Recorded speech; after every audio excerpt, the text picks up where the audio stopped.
Hello and welcome to Independently Speaking. I'm Helen Stanton-Tonner, the Director of Education and Inclusion for ISA. Now, in today's episode, we are continuing our exploration of the government's proposals set out in the SEND reform, putting children and young people first, alongside the wider ambitions of Every Child Achieving and Thriving White Paper. Now, these reforms place new emphasis on early intervention, on consistency of support, locally joined up systems, and clearer expectations around inclusion and mainstream provision. But today we're slightly shifting the perspective. We are talking to leaders of independent schools groups, those responsible for strategy, quality, and SEND development across multiple schools and across multiple settings and multiple local areas. Now, these roles offer a uniquely broad vantage point. These leaders are responsible for shaping SEND strategy across diverse schools and for managing relationships with multiple local authorities. They must also develop specialist workforce capacity at scale, ensure consistent and inclusive practice across whole groups, and anticipate wider system changes in commissioning, parental expectation, as well as specialist pathways. Now, to help explore this, we're joined by three guests today, two of which represent influential independent schools groups, which is Justin Spanswick, the COO of Inspired Learning Group, who brings his experience of building consistent SEND and inclusion strategies across a large and diverse group of mainstream and specialist schools. We also have Henrietta Jordan, the school's director for the Melrose Education Group, a specialist provider working across multiple regions with deep expertise in SEMH, AP pathways, and complex commissioning relationships.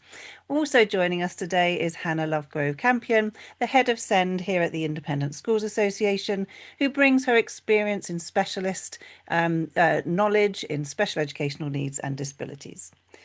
Their perspectives will help us understand how system reform lands, not just at the individual school level, but across organisations responsible for large numbers of staff and pupils. Welcome, everyone, to the ISA podcast. Hello, good morning. Hello, good morning. Hi there, good morning. We're going to start our discussion today, sort of looking at sort of readiness for this SEND reform at the group level, because the reforms place a real emphasis on early arrival identification, consistency, and a stronger school-led support. So I'd really like to start by looking into how this lands at a schools group level. Now, Justin, you oversee a broad and diverse group of mainstream and specialist settings. How are you beginning to assess readiness for these reforms across your group? And have there been any challenges that come with trying to create consistency at such a big scale? Thank you. Yeah, it has been a challenge, certainly. We've been preparing for it, obviously for some time now, having a fair understanding of what was going to come up in the white paper. And I think it's important to say that obviously what the government's trying to do here is obviously for the benefit of the children, which we completely endorse and we want to support.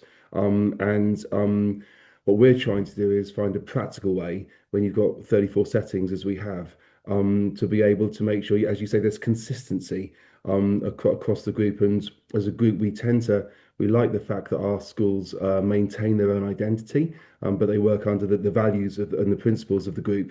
So yeah, it does set a number of challenges. What we've done, we've altered our structure slightly from head office perspective, to have a slightly more specific focus on SEN, on additional needs, and on which additional needs we feel that as a group we can provide skill set and support for, and then maybe recognizing and being self-aware of areas where maybe we don't yet have that skill set, and then that's when we want to be able to reach out. But for us, really, it's about working with the local authority, and as the local authority are those, obviously, whether it's funding current EHCPs or looking at those new HCPs coming in. For us, it really bases around our relationship with each individual authority. That's really interesting and could be quite complex, couldn't it, in its format. And Henrietta, Melrose works in in specialist SEMH and AP context across multiple regions as well as settings.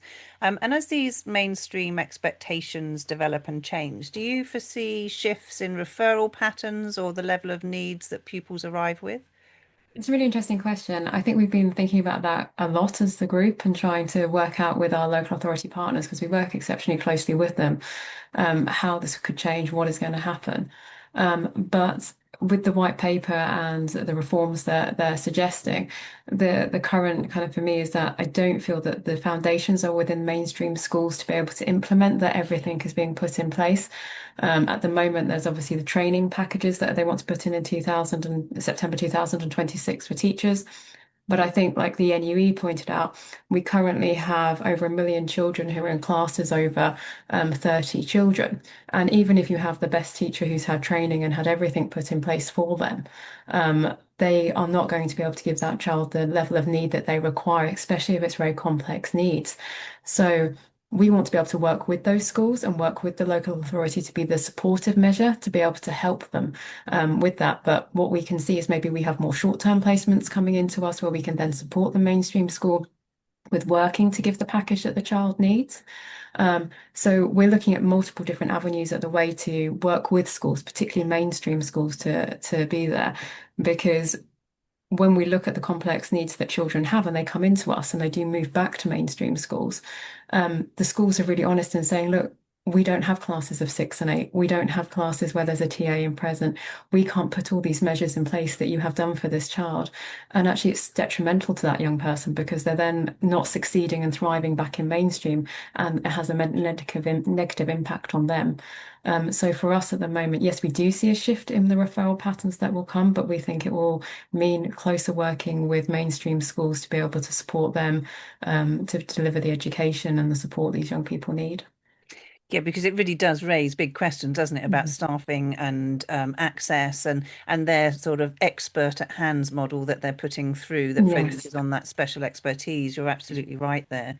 And just in scaling specialist input across multiple school sort of groups, it can be quite complex, can't it? And the government's not just dealing with individual schools and just like they're dealing with large groups of schools in different areas. So what opportunities and challenges do you see in building a strong specialist workforce across your settings? Yeah, I mean, it's something that a number of the local authorities that we work with are trying to actually do, particularly for therapeutic intervention. And so, because we are, unlike other groups, we're sort of slightly later, if you like, to building our SEN, our inclusive platform in that respect with specialist settings. We've always had the inclusive theme through all of our schools. But now that we're looking at specific need and being able to create something, yeah, we are looking at a centralized and we're developing our centralized therapeutic set of interventions that can work across the group, which can therefore be more efficient and more frugal, and therefore can actually be beneficial to the local authority. And I think that's the key thing here is that we're learning when you work with so many different local authorities that we're learning that they all are slightly different and they all have different ways of working, different patterns, and also just sometimes a different level of need in certain areas near some of our schools. So what we're trying to do is I suppose in line with very much what the white paper are looking to do is to be as local and as community based as we can be. But in terms of actually that centralized group approach, yeah, we have to be able to provide something for the children that is going to be able to work across all of our settings. Otherwise, it becomes a very, very expensive model. And going to Henrietta's point, I think absolutely with supporting the mainstream schools, I think that certainly is one of the things that we are looking to be able to try and do as well. And I think sort of Henrietta, part of the way that your settings work is because they have independence, so they are able to have that high level of flexibility that's needed within the SMH and AP settings. With the possibility of national standardized specialist provision packages, would this impact your ability to keep that flexible and responsiveness in place? It's something, I think in principle, the specialist provision package could be positive. I think there's consistency and clear entitlement to multidisciplinary support, and that's something the sector has needed for quite some time because it can be regional. I think the expert hand is like 1.6 or 1.8 billion they're kind of suggesting they're going to be putting in. It could really strengthen access for young people towards APs, therapists, mental health support, which is, so needed at the moment. But from my perspective as a specialist school and AP provider, the one thing for me is that the standardized package cannot be, they need to set it as a floor, not a ceiling. And I think that's really important is that if they do put this ceiling in, it could impact on children because we need to be flexible. Um, I think they risk if they do put it in as a ceiling, it being too prescriptive. It would be fixed funding bands that are tightly defined and because of the settings, we rely on that flexibility. I need to have a rapid response for these young people because they change and their need change very quickly. So across the group, that's one of the things that we are concerned about, is that the ceiling could be implemented. So we would like to, and one of our feedbacks would be, please put a floor in, and that's really critical for us. I think, there's been strong evidence from the Alternative Provision Specialist Task Force, I think it is, that shows that impact comes from embedding the response of multidisciplinary teams, not just a piece of paper. So we need to make sure that actually, if they're going to put in this expert hands, how are they implementing it? How's that going to be measured? For me at the moment, it could be the packages enables us to be, if we can have our professional judgment within it, it could be really positive for our young people. But if we're not allowed to have that, and it is a very tight and very prescriptive model, um, that would undermine what we do within our sector because we won't have that flexibility. Yes, of course. And of course, part of the drive behind that is to have equality Mhm. regardless of postcode, isn't it? I mean, I Mhm. understand the reasoning behind it, but you're absolutely right. It's how it's implemented, Mhm. and how it's used as to how effective it would be. Now, you also, Henrietta, work closely with local authorities, don't you, on commissioning and Mm. placement. Do you Yes. anticipate any changes in those relationships as the reform takes place? I think there'll have to be a shift. I think there will be a shift with local authorities. We already work and have very close partnership with our local authorities. We are very aware of the pressure that they're under, particularly our caseworkers. Some of them have 400 children on their cases that they work with. So we know that the pressure that they're under, but with this reform, it seems to be moving away from kind of a reactive placement-less system. So at the moment, there's obviously a gap in the education sector of send places, and they're placing children because they need to, because they've got to place them. And I think that is going to change to a much more planned and standardized local authority approach, which I think would be positive. Um, for us as a group, I think the operating across multiple areas as we do in Melrose, many local authorities, I think it will mean greater consistency over time, but also tighten frameworks and commissioning thresholds. Mm. Um, I think the biggest shift is going to be for independent schools who are groups such as myself, especially special schools, is that we will have to have a partnership based, like we already do with the local authorities. And we'll need to increasingly demonstrate the value of not just the placement as a solution, but in the wider system. And I think that impact that independent specialist schools provide really still need to be highlighted with the local authority because at the moment, I think it is missed sometimes. I think it is not valued the impact of an independent special school or AP has on a young person's future. When they've been out of education for 3 years, SEMH children in particular have some of the lowest attendance across the education. And if you look into the research into that, it's very interesting. But then when they go to a provision that meets their needs, such as an independent one, their attendance skyrockets. And that's really clearly evident. So I think from the local authorities and independent schools, we want to show even more how much of the impact we're having for these young people and how we are the solution and how we are enabling these children to have their futures being met. Um, I think the challenge for me is working across lots of different local authorities is they're all in very different places of readiness. And so in the short term, I think there is still a lot for them to do. But again, it's having that consistency and it not being regional or postcode, that every local authority is offering the same within this and working the same way with us. And that's what I'm looking forward to would be having that consistent approach across every local authority.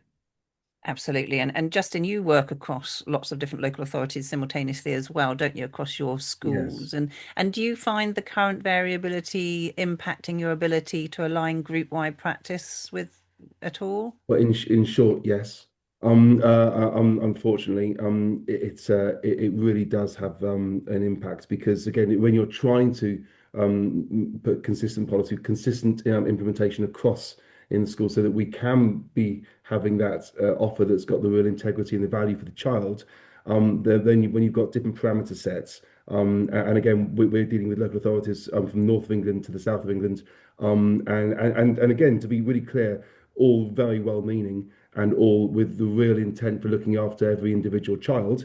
But yeah, because of different practice, it does mean that we're having to adapt a great deal, and so we're having to understand which parts we can centralize, but which parts have to be decentralized to the actual setting, and so that the setting makes the relationship with the local authorities. But again, going back to what one of the ambitions is to be as localized as possible, and so that in fact you can deal as a setting with a one unitary authority rather than possibly having to deal with so many, and then it's left at group level to make sure that the policy can be adapted. So there are definite sort of positivity implications for this standardization, aren't they? If it can work in a way that aligns across the different local authorities in a positive way for the children at the centre. And Hannah, how, from your experience, how can schools in the independent sector really demonstrate best practice and be a valuable partner to the local authorities so that they're not sidelined? I think one of the key things that have come out of my discussions with heads and with leads within the sector, and what Henrietta and Justin have said as well, that we very much are system partners rather than standalone providers. So being able to contribute our expertise, leverage outreach, training, early intervention support, all really key things that we can support beyond kind of individual schools. Being able to model that transparency and accountability with our outcomes in terms of data, specialist pathways, clear admissions criteria, also a really positive thing that we can do in order to demonstrate us as a valuable partner, because that evidence can then be used to inform practice at scale. And we've spoken a lot about investing in, or the government, sorry, has spoken a lot about investing in workforce development. And there's lots of stuff that's been done in the independent sector because we're known for being more innovative, being able to pilot provision and bridge those gaps where local systems have been under pressure. So again, being able to contribute to that on a wider scale would be really important, so that we can support that inclusive ambition and help mainstream and specialist settings build that confidence, those skills and that capacity as well. And sort of there are going to possibly be ways that these reforms might practically influence the kinds of needs that each of your schools or groups are asked to accommodate as they move forward. I mean, obviously we've got quite a long time scale for this, but there could be a shift over that time. Justin, do you anticipate changes in the types of needs your mainstream schools will be supporting as early intervention expectations might rise, or what where parents might be asking or changing their expectations? I mean, in short, yes. I mean, because I think Henrietta made the point earlier that there's going to be an expectation for mainstream schools, whether they're state or independent schools, to be able to change slightly and adapt to the needs, the additional needs of children coming in who may not have been able to access the curriculum beforehand. I honestly don't know. It's a really difficult one to be able to say. Independent schools really do generally, and apart from those highly selective ones, have an inclusive culture and really do welcome children who, if they're struggling to access curriculum or have specific behavioural needs, to be able to include them in the school and in the setting.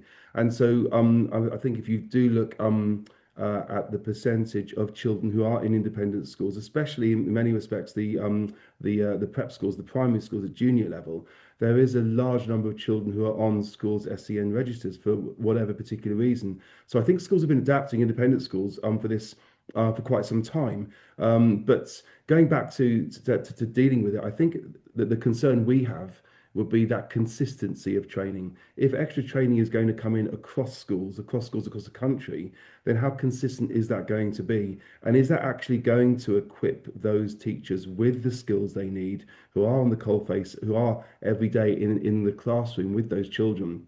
And also then what is the skill set of those learning support assistants, those HLTAs who can actually have such a significant impact upon the outcomes for children who, for all children, but children specifically who do have additional needs. It's a challenge, but at the same time, I think it's one that the independent sector is very much ready for, because over the past 10 years, there has been a significant rise in children, whether it's with milder need, or whether it mainly stays in the cognition and learning area, to be able to adapt the curriculum to make it more accessible for them. And it's that sort of, it's that adaptability, isn't it? It's that ability to be able to make those changes when they're needed, rather than having, which unfortunately the maintained sector has, lots of sort of like hoops to jump through in order to make those necessary changes. I mean, that's one of the values, isn't it, of independent education, is you can meet need at point of need rather than having to go through too much of a process. Um, Henrietta, there's also discussion, isn't there, about changes to the EHCPs, and they talk about, even though they haven't completely defined it, them being for the most complex needs. Are you preparing anything at all within your settings for a possible rise in complexity or intensity of need? I think we're preparing. I think we're always aware because we have to be so adaptable within our setting. So we have our cohorts change and we have to make sure that our staff are highly trained. I think the reform is clear that the EHCP comes will be more tightly focused on those with the most complex needs. But I think we need to recognise the fact such as Justin said, that actually 18 to 20% of pupils in our education system are identified with having a SEND need. So there's already quite a high level of SEND need within mainstream education and independent sectors. And already only 4 to 5% of those have an EHCP. So we already have complex learners having EHCP. We think it will become even more, less with that kind of legal requirement. So we're preparing for that. But as an SEMH cohort, we have a very complex cohort that we already work with because they have some of the lowest attendance rates, as already stated, and they're obviously being disengaged from education entirely. So lots of the young people that we work with across our group have been to 4 or 5 schools and they've been out of education for 2 years, 3 years. So we've already got a very highly skilled staff force that is, focuses on their relationship practice, their trauma informed, co-regulation. We have that already. We're already building, and one of the things we're building is that very skilled multidisciplinary team. So that is something that we've been working on. And because we are a group of schools, we can share best practice across. And that's one of our strengths, is that we are a national group. So our teams get to work across each other and be able to pick up any kind of strategies or support that they need. And that's one of our strengths. And that's something that we'd like to kind of support mainstream schools with, as we said, within that. And that's kind of that practical focus for us, is what support can we give to mainstream schools to be able to help with that. And that's really important, isn't it, Mm. Henrietta, in sort of managing that support and making sure, schools within your group are having those relationships. And it's not just, independent schools reaching out. We very much want maintained schools to say what they need as well. Yeah, and I think from our perspective at the work, we have the very practical things that we do is we work exceptionally closely with our families. We know all of our families very well. We have things that take place during the holidays. There's always things that are happening for the family. So when you attend a school, a specialist school, it's not just about the school. Actually, it's about that holistic offer that we have to families, and that's something we know mainstream schools just don't have the capacity to do. So any way that we can support and do that, that's something practically that we are doing, as well as looking at, it isn't just within term time that we support families, it's the whole year round. But interestingly, when you touched on just earlier was around mainstream schools maybe being a bit more constrained about jumping through loops. I think we have to acknowledge that in the independent sector, we have different inspectorates, and Ofsted sometimes can make that more challenging for mainstream schools to be able to cater to all those children's needs as well. So anything that we can do practically to support them, we would do. I think, Henrietta, you've touched on a really important point there, haven't you, about the way that you support the whole community, not just obviously the child during term time, but it's through holidays and that really builds, doesn't it, individual school culture, and helps that feeling of belonging for those students, so that and then that automatically leads into higher attendance and consistent expectations and behaviour. And this is all something that the white paper is also emphasising, that it wants to move forward. Hannah, from your experience, how can schools really balance that high expectations with the personalised flexibility, which we know works really well? Yeah, I think starting with ambition is really key. So, assuming that capability while recognizing individual barriers and trajectories for each student and families as well is really important. Progress isn't always linear, but being able to demonstrate progress in lots of different ways, holistically, like we've said, is really helpful, especially for students who are working across multiple pathways, whether that's academic, socially, more therapeutic pathways. Understanding where that progress is and what that looks like per child is really important, because it won't be the same for everyone, for every cohort. So that flexibility is embedded more systemically, and that reasonable adjustment just takes place as part of the culture within that school, that setting, that classroom.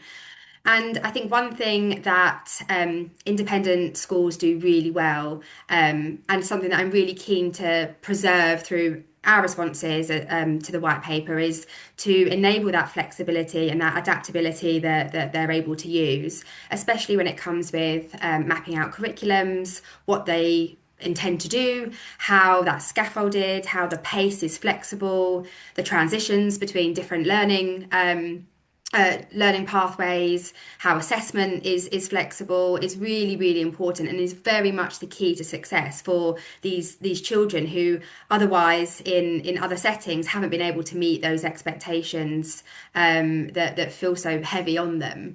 So I absolutely think we should have high expectations of all children, but what does that look like for that individual child? And again, knowing that child well, knowing the families, knowing the team around that child to support them in order to put those expectations in place and be the best version of themselves that they can be, is how we can balance that flexibility, but enable them to thrive at the same time. And you're absolutely right. Sort of building that real culture of inclusion, isn't it? That centre on belonging. And Justin, across your multiple settings, which you've already mentioned, sort of, they are distinct communities. You have very distinct leaders within those. How do you maintain a coherent, inclusive culture across such variety? I mean, I think the key to that is the importance of governance and oversight. And we mentioned inspection earlier, but actually the internal mechanisms that a school should have, so whether they're a group or not a group, how does that governance look? What do you have the right skill set on that governing board? Are the right questions being asked?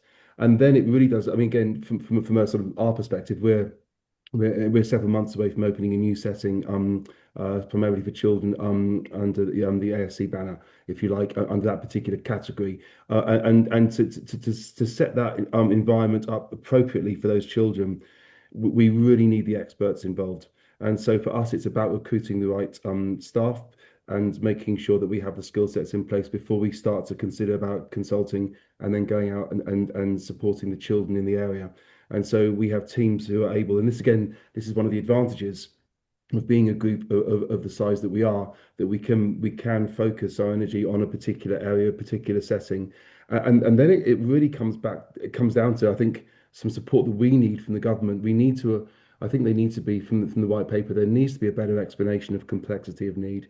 There needs to be a better, more clarity, if you like, across what that really means. What are those thresholds? What are those parameters by which settings an independent specialist setting should be able to work in? Because I come back to, I think, one of Henrietta's points right at the start. There's such value that these settings can actually give support to children, to local authorities, and it shouldn't really be in us and them. It should be really very much working together, because that's what I really believe the professionals from both sides, if you like, both sectors really want. So what we do, we focus very much on governance. We focus very much on our governing board knowing the local community, knowing the contextual elements of the school, and then just working very closely with the senior leaders, with the teachers, with the LSAs, with everyone in that community, just to make sure that it is providing what the families and what the children actually need. And Henrietta, you've got students coming into your specialist and AP schools who have a really disrupted or distressed educational history. How do you promote belonging for them, for those pupils? Yeah, it's our foundation. It's the first thing that we work on for these young people is actually feeling safe, feeling welcomed. And for us, it is our starting point. It becomes before everything else. Unless a child feels safe, they're not going to learn. So a huge part of their transition into our group is feeling safe and secure, getting to know them, getting to know their families. We have the benefit within the independent sector of our uniform is different. We can make sure that it's sensory perspective, everything is designed for them. We provide the uniform. So for parents, there's no barrier to that. We work with them with attendance. So if there's any attendance issues or barriers, we work with the families to break those down. We make sure that if there's any economic issues, that we support the families to make sure that we can help them get the support that they need as well. So it's all about breaking down those barriers with the families, and that takes time. I think, and that's something that we need to recognize is with that belonging, it doesn't come instantly. You have to build up the trust with the families, the trust with the young person. And once you've done that, then they will start to, access education. Um, so, for us, it's all about that trauma-informed approach. It's making sure that relationships are at the key of everything we do, and our communication is paramount. So we make sure that we are communicating with the families, we are communicating with the young people, and then we're also communicating with the local authorities. Because as Justin said, it shouldn't be an us and them, it's a partnership. So we make sure that they're involved in everything at every step of the way, the local authorities, along with the families, and we're transparent. And that's critical for that belonging for that young person as well, because their voice has to be at the center of it. And that's something that we've really embedded across the group is that we must hear that we are there to facilitate that child's voice being heard. And I do love to go into all of the schools and hear what their feedback is from the children and hear what they've enjoyed and how exciting it is. And I think sometimes in these white paper reforms, the voice of the child is lost. And there's lots about the cost, there's lots about what they're going to do for the packages, for the training, for the staff. But actually, what are the children saying? And I think that's something for me, for the belonging. I would like to see the children have some ownership over this because they do have a view. Lots of them are very aware of what their EHCP states. Lots of them are very aware of what they're entitled to. And they've had experiences in mainstream schools where they could feed back in to say, this is why it didn't work for me. These are the barriers that I faced in it. This is what could happen. And if you did this, then it may have worked for me. So I think we're missing a piece of the puzzle here, which is that young person. And that's why I think we have such success within specialist independent schools, although it isn't always recognised, is because we do hear their voices. We have that and we do make sure that they are there. So, Absolutely right. It's having the child, isn't it, at the yeah. center of everything there. And I think there has been a huge amount of public discussion, hasn't there, recently about the cost of independent specialist and SEND provision, often without much context put in place or around why local authorities might commission these placements. It's been very kind of stark headlines. From your different perspectives, what do you feel is important for people to understand about the value, the complexity, and the outcomes associated with independent specialist provision? I just wanted to touch on what Henrietta said there, which leads nicely to this point because actually what we want to do is equip children with their voice so that when they become adults, they're able to use that to express their needs, their wants, their desires, keep themselves safe, keep others safe. If we haven't done that, then we failed at kind of what that is. So thinking about that in terms of outcomes is so important. The success does look different for different children, for different families, and we need to think about what that cost. That cost is alongside that impact, because if we have that early appropriate specialist intervention, then we can prevent further costs, greater costs, longer term, and overloading other systems. The social care system, possibly the custodial system, the healthcare system.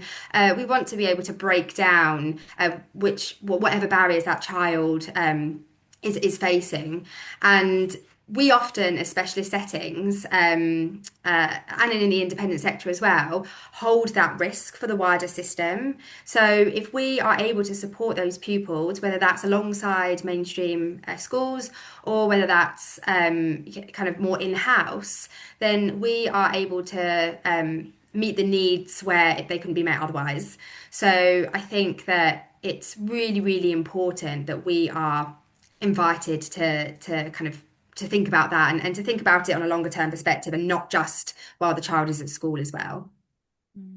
I think from my perspective as well, just kind of feeding onto that, is that there's been a lot of delay in the system of late. So especially for children with complex SEMH needs or with other very complex needs, that the system has delayed them getting educational places. So they've been out of education for such a long time that it is compounding their need because they're missing out on all of the therapeutic intervention, the education and the specialism they need to be able to develop and work within that need.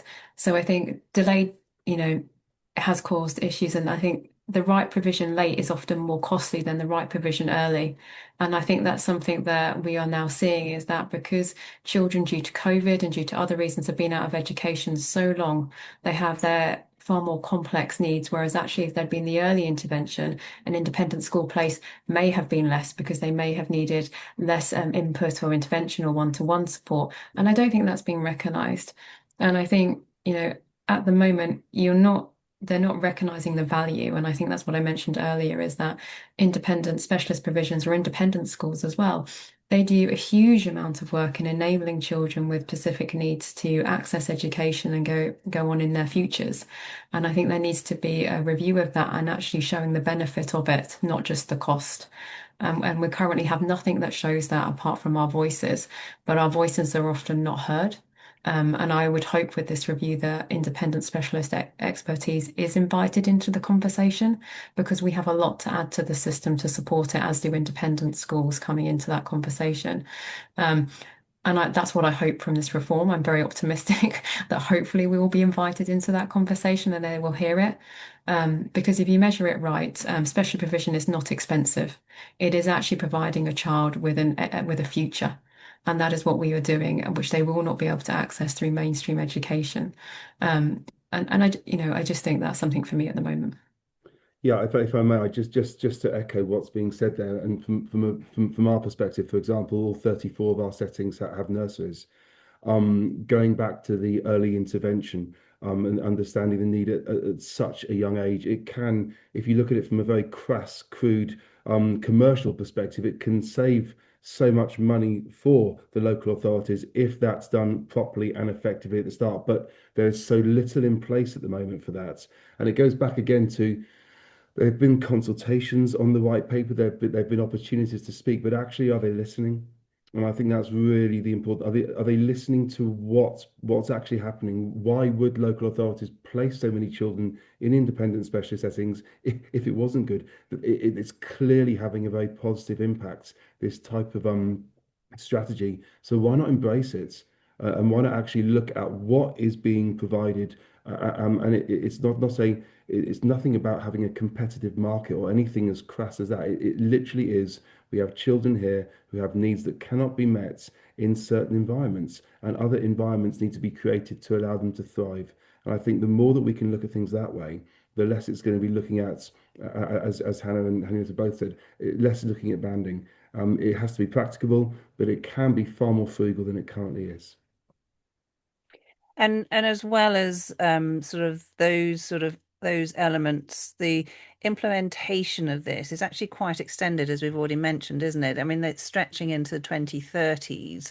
So how can you plan for system change when sort of these funding flows which are uncertain, the commissioning frameworks which aren't yet detailed, the national expectations which aren't yet regulated, they shift incrementally over, nearly a decade. How do we plan for such a system change? I would just say briefly, I think I think schools groups and I think everyone that have to be as agile as possible and to have a set of principles and a set of values by which they're working, but understand that while they won't shift, the the environment and the frameworks may well shift, and we just have to be agile, have to be on top of it. And again, I think comes back down to having the right people working with the children to make sure that nothing like that's being lost. And Henrietta, do these long transition periods pose specific risks for children with complex needs in your experience? Yes, and I think I touched on that earlier with the delay, and I think that has caused children not to have the support that they require, and they're coming into the system now with far more complex needs than they would have done if they'd come into it earlier.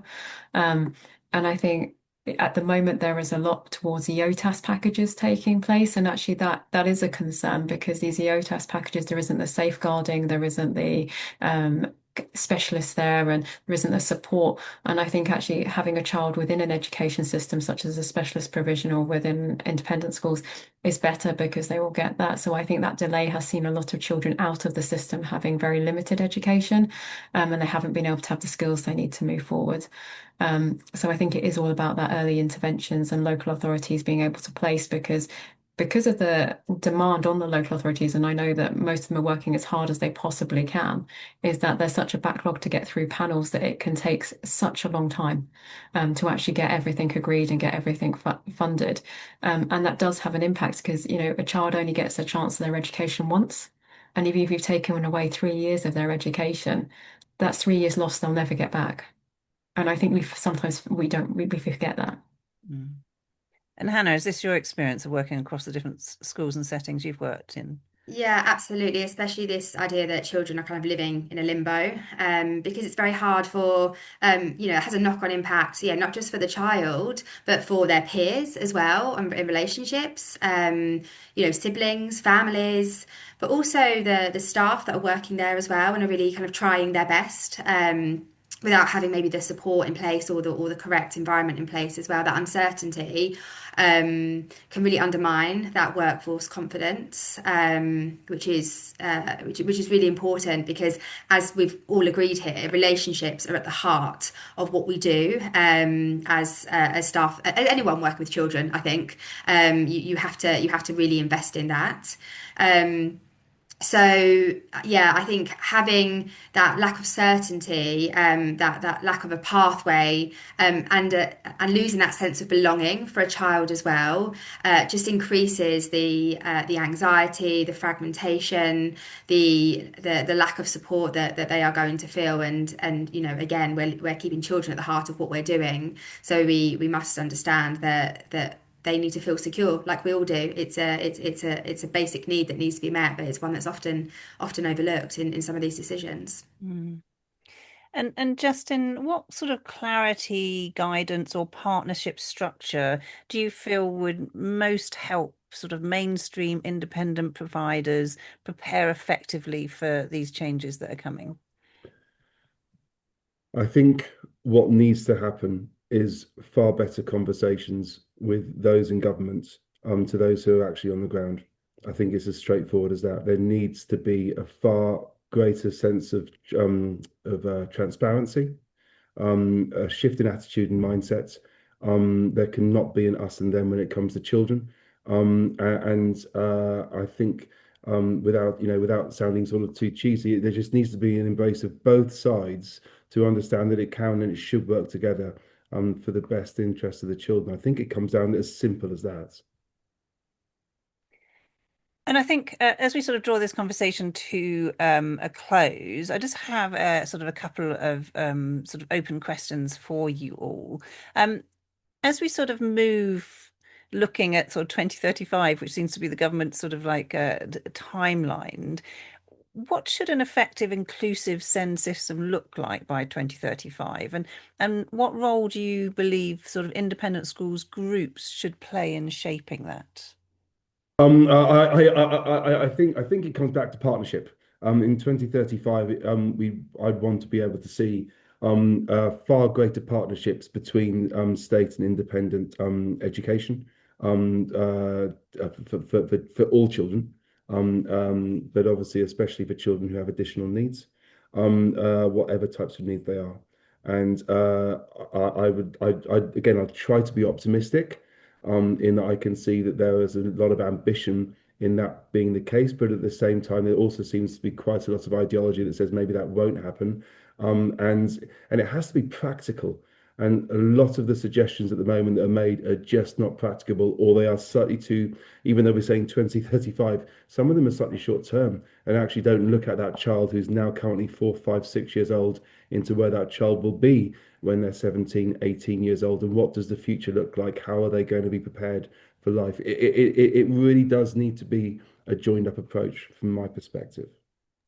I agree with that. I think that it's really, really important that we are investing time, expertise, and money in the workforce as well, because at the moment, SEND is just it is something that not everyone knows enough about, and therefore doesn't feel confident enough in supporting. So we need that to be the bedrock of what we're doing to appreciate the diversity of needs and learning differences that we see in the classroom as well.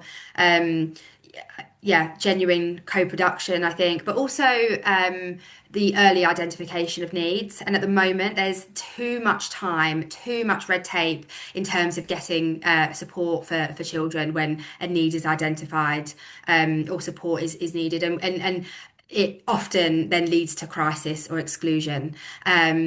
And lots of things have unravelled for that child in the meantime. So the earlier, kind of more universal identification and involving colleagues in the early year settings, and even prior to that with kind of health visiting services as well, is really important, to kind of shaping that kind of inclusive SEND system, to enable children not to reach that point, because no one should ever get to that point before something's done. Yeah, and just agreeing with both Justin and Hannah's points, I think for me, looking ahead to 2035, it would be to see independent specialist provisions and independent schools sitting inside the system, because currently they're sitting outside and their voices are not being heard, because we can strengthen it and we can improve outcomes for all young people. I think they're all absolutely valid and wonderful sort of sadly visions rather than practical steps for the future. So we will hope that we can move in that direction. And just one last question, really. If you could introduce just one practical change that maybe hasn't been mentioned already, or maybe it has, that's not currently included in these reforms, that would really help schools deliver, whether they're independent, maintained, specialist or not, outstanding SEND support. What one thing would you think is important that's not in it? It has been mentioned in terms of workforce development, and I've mentioned it before, but I think we really need to create a sustainable expert workforce, because even the strongest reform framework and policy will struggle to translate into real outcomes for children and young people if we don't have that in place. And I think that, yeah, although the investment has been mentioned, there isn't a clear plan for this. We have such a wealth of expertise in the independent sector that can be utilised brilliantly, and I think it should be. And I think enabling the respect, the time, the capacity for leaders in the SEND space, whether that's in school settings or kind of more nationally, is really important. And a nationally recognised pathway that recognises and appreciates the value that these leaders are bringing. And so that there is a drive to want to work in this space and support these children, because at the moment, the average lifespan of a Senko is 2 years, and that's because they are under-resourced, underfunded. They're not appreciated enough in the wider space. So, and they often have lots of other responsibility within the school. So therefore, they're not able to support the children effectively, and that only has a detrimental effect on an impact on the children. So I think being able to understand what that is, and yeah, adding some flesh to the bones of what they say when they talk about investment in SEND training is really important, so that we know what that looks like and what the experts are, both on the ground but also more strategically as well. I think for myself, it's like I've mentioned before, it's the access to support is important, but it's access at the right time that changes outcomes. And I think sometimes there's been so many delays in the system that children haven't been able to have the support they need at the right time, and that is delaying their outcomes. So for me, it would be for this white paper not to delay children, not to put any barriers in place to their outcomes, and to allow it to continue because at the moment, again, we risk having a group of children being left behind while the system is being agreed. Mm. Yeah, I suppose I would echo again both, but I feel this attitude, this ability to be able to share resources, to be able to share training, share network, and while there's hints of that there, I again would like just to see how that could be done and be centralized slightly more, not from necessarily a schools group perspective, but from a governmental perspective as well, to make sure there's a consistency of approach. I think a lot of good things have been said about this, but are they practicable at the moment? I think something I would like to see is far more work done on that and how that, because that is a really long-term view to a sustainable approach to SEN, and that's what I think maybe this lacks at the moment. Thank you so much, Hannah, Henrietta, and Justin, for such a rich and thoughtful conversation today. Your perspectives have really highlighted the vital role of the independent sector as a whole, but also independent schools groups and how they play in that supporting children and young people with SEND, and in shaping a future system that is coherent, inclusive, and responsive. Thank you so much for joining me today.